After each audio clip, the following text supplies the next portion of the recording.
do that for everyone. So Sure. Go for it. My name is Kevin Franke, Kevinfranke. Why did you show up to the Capitol today to talk to lawmakers? I showed up to the Capitol today to talk to lawmakers because my family has been devastated by what two women were very easily able to carry out in acts of horrific child abuse. And they were able to navigate our laws and take advantage of loopholes that exist, all from the coaching of Miss Jody Hildebrandt. And those laws need to change. All of the ways that they were able to navigate those loopholes need to be exposed. They need to be talked about, and we need to address these issues out in public.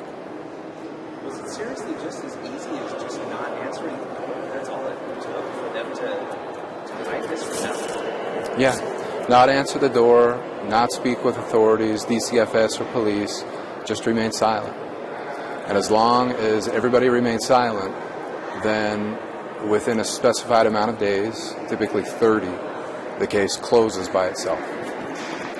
I know as our team was working to cover this, and we learned of the many trips that had been made to the family home by police who were assisting DCFS, and we could just see how many times they had gone in the months leading up to this.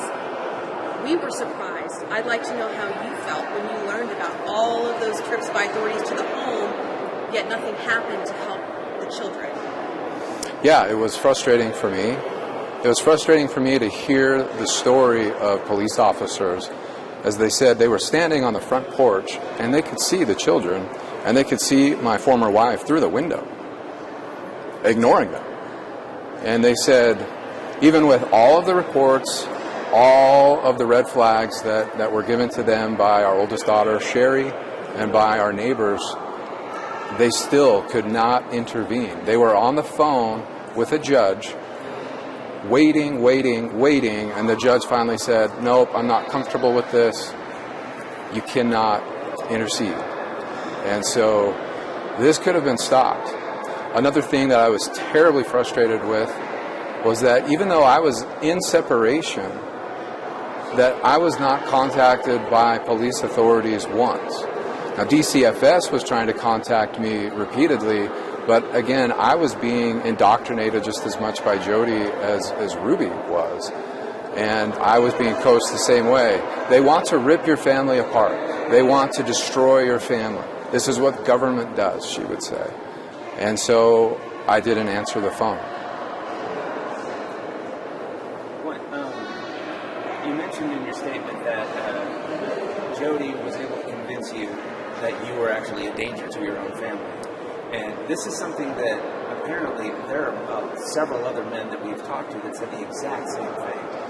Can you explain why she was so convincing, how she was able to make people believe that they were not safe for their own children to be around? I'm not going to go into tremendous detail on this. There's a lot that I want to say, but now is not the time, and I will speak more about that in the future. But what I will say is that she has a tremendous ability to manipulate and to take advantage of the vulnerabilities and the weaknesses of an individual. She, unlike any other person I've ever met in my life, had the ability within a relatively short amount of time to size you up and recognize your strengths and recognize your weaknesses. And she did not hesitate to take advantage of your weaknesses. And so she preyed on the vulnerable, those who were seeking help, those who were desperate to save their marriages, save their families. They came to her for help, and she took advantage of them. And what are you hoping for now? I know you mentioned that laws need to be changed. What specific laws are you hoping that they can actually change as soon as possible? Yeah, the laws that need to change in this state are laws pertaining to child welfare. We need to close those loopholes that Jody and Ruby navigated to avoid any sort of intervention on behalf of my children. I'm also working with legislators to create new legislation, the first of its kind in this country, to begin regulating this shadow industry called life coaching that currently is completely unregulated, has no standard of practice or ethics, and these individuals can almost literally completely destroy a person's life, their livelihood, their families, and walk away with zero repercussions based on our current laws. I know of no other profession that can effectively impersonate a licensed professional and have no consequences. Yeah, I did a story with Senator Hankins, and I think he accidentally told me that, like, it slipped out that you came to him and said, "Hey, look, this is an industry that needs to be heavily regulated." Yeah, that one's my brainchild. I don't know if that law actually was able to make it through the session this last time. Well, we proposed it in November. Yeah. So we had no time to even put the pen to the paper by the time the legislature was voting. But it was important enough that it's gone under addendum study this year, and it's definitely going to be on the docket the next legislative session. I was about to say, it's like, about to ask you, you're still working on that, right? Oh yeah, by the time it was voting, we didn't even have the law written. There was nothing to vote on. I think there is a good deal of interest in how you and your family are doing. And so without being invasive, I want to ask to what level you feel comfortable. Are you able to share how you and your children are doing? I can state that we are struggling and working through the process of recovery. And that's all I can state. We see you here today advocating for change. These things take time. Are you in this for the long haul? Should we expect to see you at legislative hearings from here on out until the changes you're asking for are realized? Oh, I'm going to become a man possessed.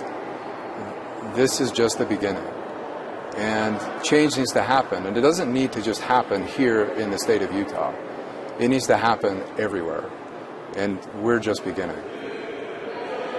I also want to state and point out that one of the big reasons I'm here today is to call the legislature to perform a professional audit of DOPL. It's come to my attention, and I've learned over the last few months, several of the concerning things that DOPL knew about Jody Hildebrandt and yet continued to issue her a professional license year after year. The only reason we even gave Jody Hildebrandt any attention was because she was a licensed professional mental health counselor. And if she wasn't licensed, we would never have listened to her or given her the power that we did. Have you been given any indications on the likelihood that they will take action on these issues that you've brought up and the things you're calling for, such as an audit? To date, no. I don't have any indication how they'll respond other than the state legislators and senators that I'm communicating with appear to agree with me that what happened was egregious and needs to be investigated in a transparent way, and that needs to be shared with the public.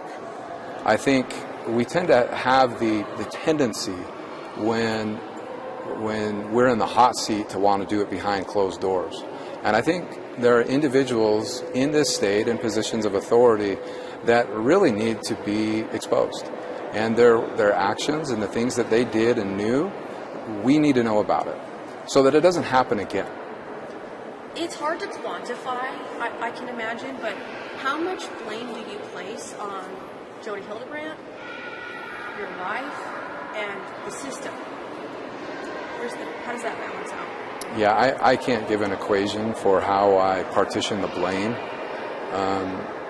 It's just a giant train wreck. When you approach a train wreck, you can't partition and say, well, this part of the mess was due to the wheel coming off the track, and this part of the mess was due to this or that. In my view, in my perspective, it's all just a giant mess. I'll leave that to you, the reporters, the investigators, to do the digging and find that out. we asked the prosecutors down south, just like, who is the more culpable party? You know, when two people have the same charges, they always determine one's more culpable than the other. And we asked them, and even they were kind of like hesitant to say which one is more culpable. So there's legal ramifications to that. There's legal ramifications to that for sure.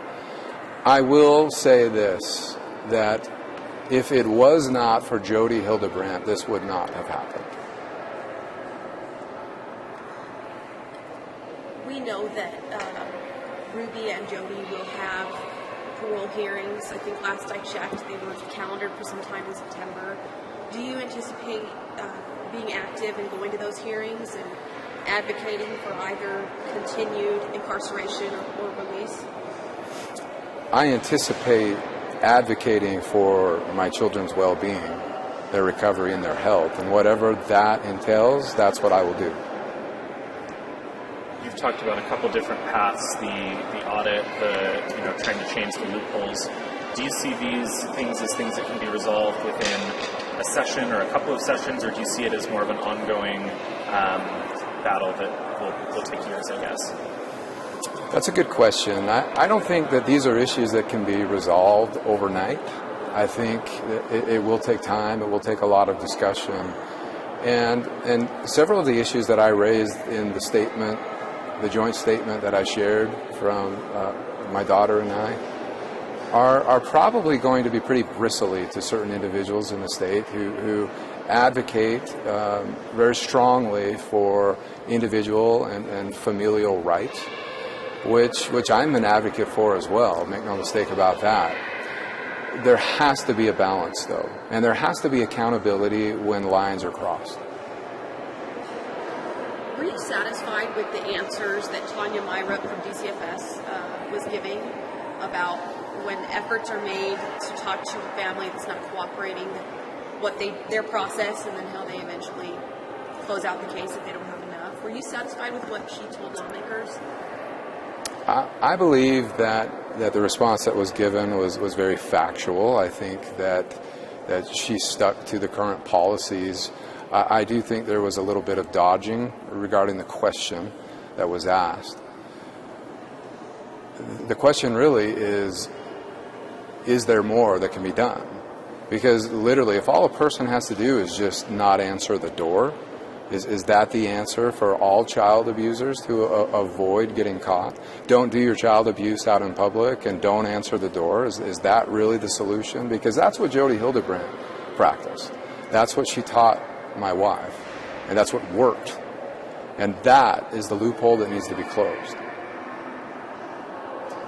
I think my last question, when we think of how this came to light, I always just think about, oh my goodness, they were so close to being in a much worse situation when they finally got help. Do you have those thoughts of what if?